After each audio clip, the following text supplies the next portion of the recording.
Hi everyone, this is Jackie with Rigr Crafts, and I'm going to talk to you a bit today about Viking Knit, how I make my pieces, and the history behind that form of jewelry making.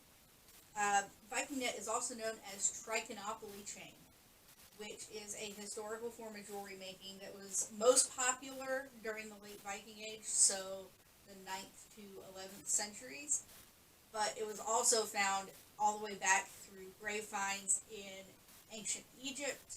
There's Celtic and Etruscan finds, all sorts of museum pieces throughout time, and it was just most popular in the late Viking Age.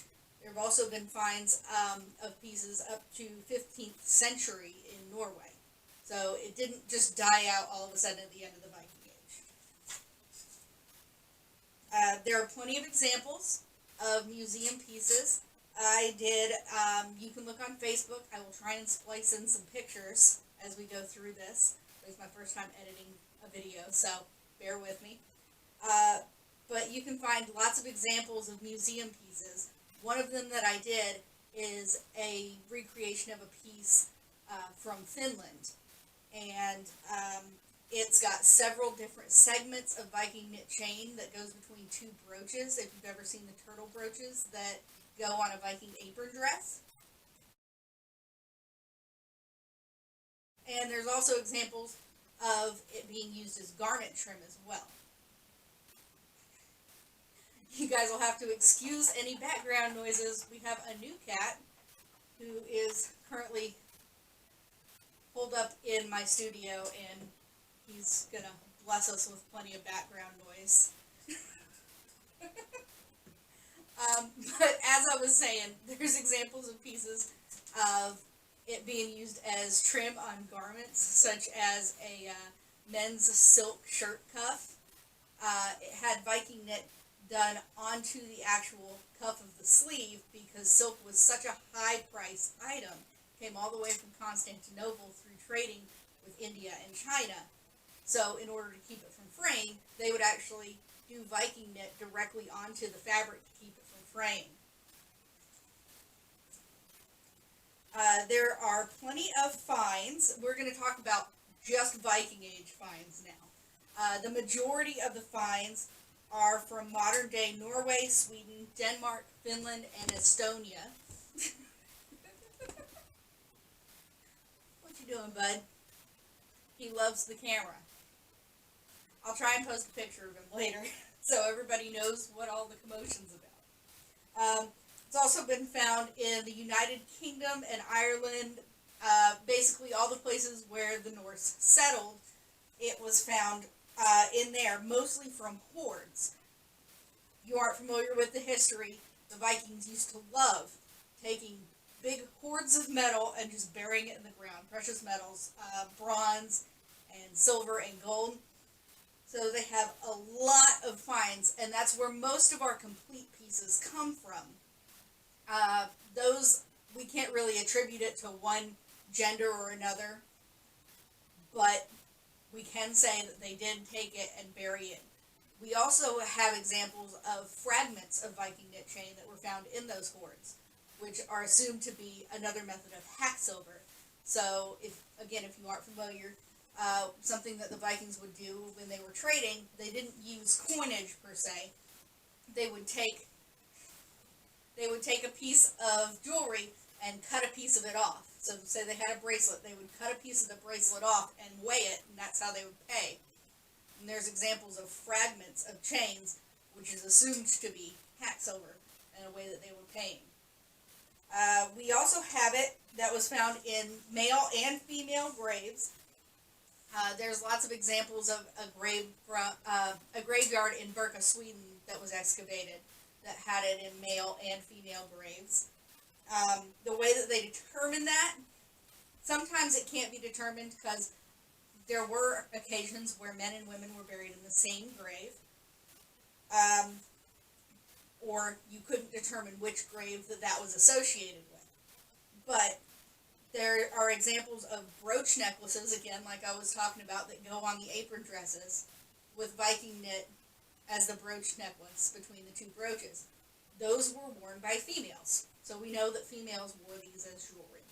There are also examples of Viking knit chains with Mjolnir or Thor's hammer pendants attached to them, which were often associated with men more than women. So we know that those were in male graves.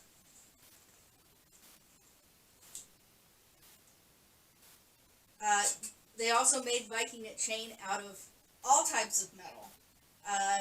Good example was from Birka, Sweden, again. The graves that had bronze chain, and this is counting all the chain, not just Viking knit examples, but bronze chain was found in 33 graves. Obviously, bronze was a base metal. It was more cost effective and shiny, so it still looked good. So bronze was used more than any other metal during the Viking Age for jewelry. There are 4 examples of iron and bronze chain in the same grave. 11 examples of just iron, and 4 silver, and 5 of other copper alloys like brass. Bringing up iron, that's what I'm wearing here. Iron by itself, before it's hardened into steel, is actually a fairly soft metal. What I'm wearing here is actually Viking knitted iron wire that's got a zinc coating, so it's galvanized. That helps keep it from corroding a little bit better. But iron is actually a fairly soft metal, so they could turn it into jewelry and turn it into wire.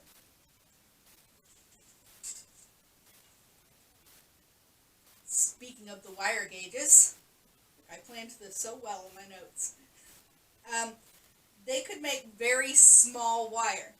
There are examples of silver thread on garments such as a man's tunic that had 32 gauge wire. Most of the wire that I use for the smaller stuff here, I use like a 26 gauge, and on the larger stuff, I tend to stick with around a 24 gauge. There were examples in other garment trims of 24 and 26 gauge, and in jewelry making, there are several examples of 25, 26, 21, and 18 gauge wire, but not all of that is in Viking knit because, again, it's very hard to measure when it's already formed into a chain, the individual wire. So a lot of that comes from other finds and other pieces of jewelry, but you would have used the same wire to make the Viking knit chains. One of the ways that they would do that is a draw plate. This is my draw plate for how I draw the chain down. Obviously, you can get it with much smaller holes to make much smaller wire. But as you're making the chain, they would take an ingot and they would hammer the ingot out. And they would do a process called annealing. I'm not going to get into work hardening and annealing right now. You'll have to watch some of my other demonstration videos that are coming, because that's a whole other ball game on its own. But they would take the wire or the ingot and form it out into a tube, and they would anneal it, and then they would take it and roll it between 2 pieces of wood, and then they would take it and draw it through a draw plate until they got it down to the size that they wanted. And that's one of the ways that they would form wire. Obviously, there were several different ways. You could just do it just rolling it between the wood, or just doing it through the draw plate. But from what I've seen in recreation and other people that recreate historical artifacts, that's the way that they've decided to do it. As far as the loops go, and one of the things you're going to hear me talk about throughout the Viking knit videos is the loops and the knit. So, just so we're clear, the number of loops is how many ribs, and you'll get a close-up picture in a minute, is how many ribs around is the chain. So, this is 5. 1, 2, 3. Well, here, we'll start with the one with the tail. 1, 2, 3, 4, and 5. This is a 5 loop double knit. We'll get to the double knit part later. These smaller chains are just a 3 loop. The reason I'm saying that is the most common number found in Viking Age finds is 5 loops. There are fewer examples of pieces with 3 and 7, And there's also examples of 6. This is an example of a 6-loop chain here. Alright, so now we're going to get into the how it's made card. So I am going to talk a little bit about what I have here on the table, and then we'll move the camera in and let you guys see how I actually make the pieces. So this piece I have here in the middle of my artifacts collection is actually a piece of in-work Viking knit from Viking Age Scandinavia. It is a 3-loop double knit in bronze, so if it was finished it would have looked similar to this copper piece I have here. It would have been a much thinner knit than some of the larger stuff, and it's a much fuller looking knit. You can't see through it as well as you can with the larger knits in a single knit like I have here. So now we are going to move the camera forward, Shane.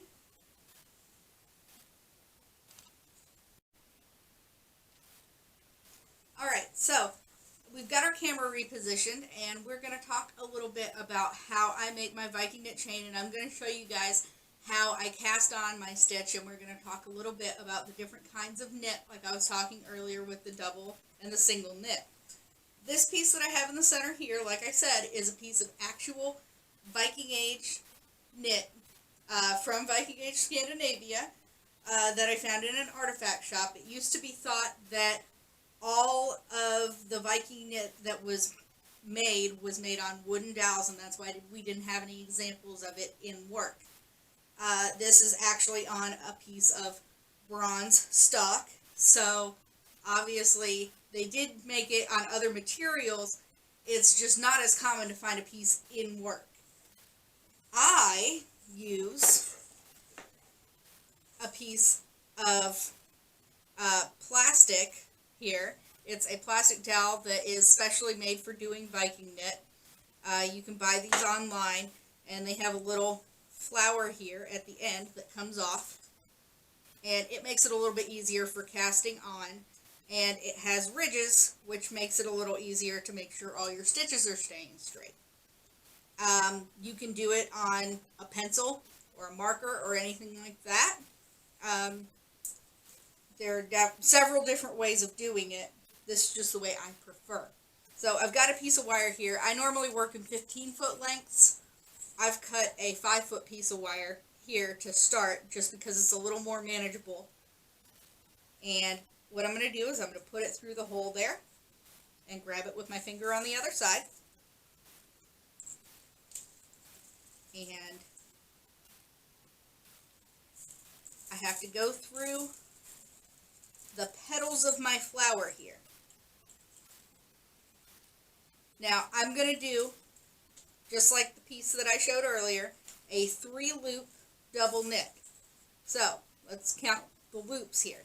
There's 6 loops in the top of this petal, so I'm going to skip every other hole.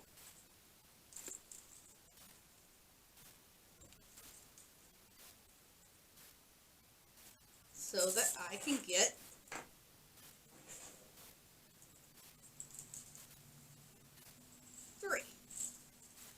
So now that I've come back around, the next thing I want to do is start my next line and come through there. And see how that forms a little loop there on top, or on the bottom of the last one. I'm going to do the same thing all the way around. Alright, so we've tried repositioning the camera. Apparently we're not going to get much better than this, so I'm sorry about the focus, but there will be more videos in the future. So I'm going to keep going the rest of the way around here.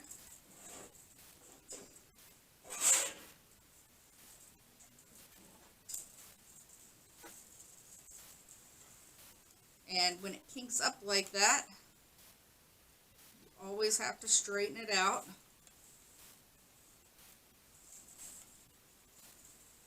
There we go. Alright, and now we are back to that first loop.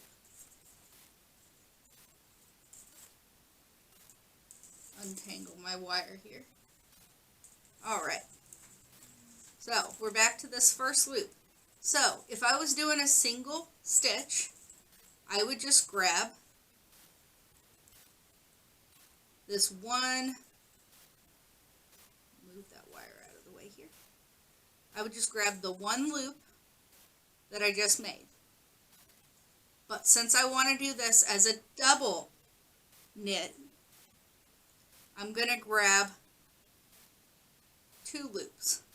So that first loop when I cast on, and this loop here. So that there is now an overlap.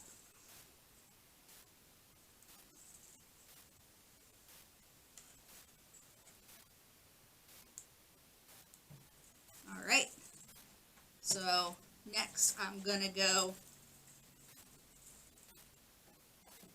again, grabbing both loops.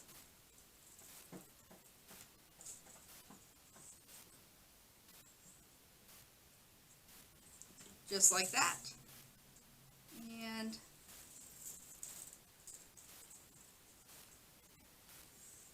grabbing 2 loops. This forms a thicker chain, and it uses a bit more wire, but it gives a nice look to the chain. So now that I'm back around to the first loop again, I'm going to go underneath,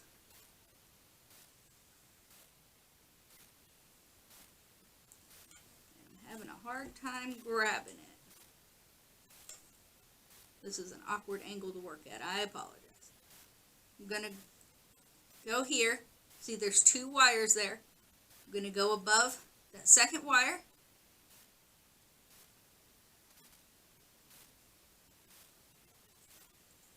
And the 2 wires on the other side. And pull this through, straightening that wire out.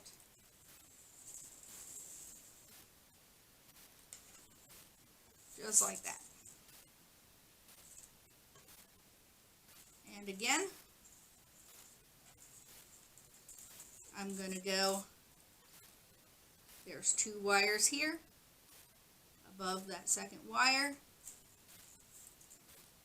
and behind that loop to form my next loop.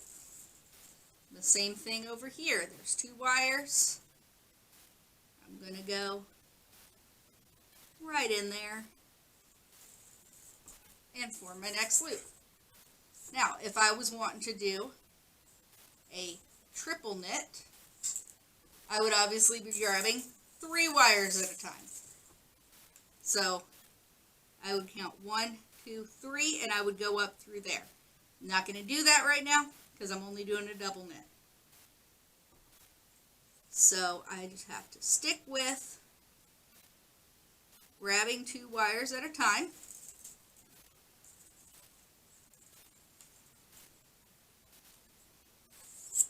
And working my way around. Set that one aside here and show you this is on a larger dowel, larger wire, and this is 5 loops, but it is also a double knit. So you can see here, this is the wire that comes up, and it goes over these 2 wires and goes through right there. So that might be a little bit easier to see with the camera. And this piece here is obviously much larger. It's been spliced together to form a larger piece. And next time we are going to look at this piece in particular, and we're going to be doing, oh, hello camera. We'll be looking at this piece in particular.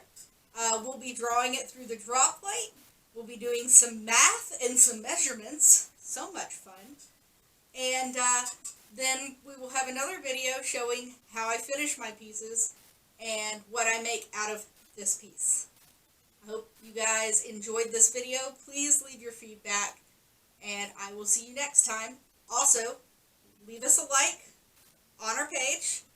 And as of right now, we still have a giveaway going on We're going to be doing a drawing on April 4th. So if you haven't already, go over to the Rigr Crafts page on Facebook and check out that giveaway. We will see you soon. Thank you. Bye.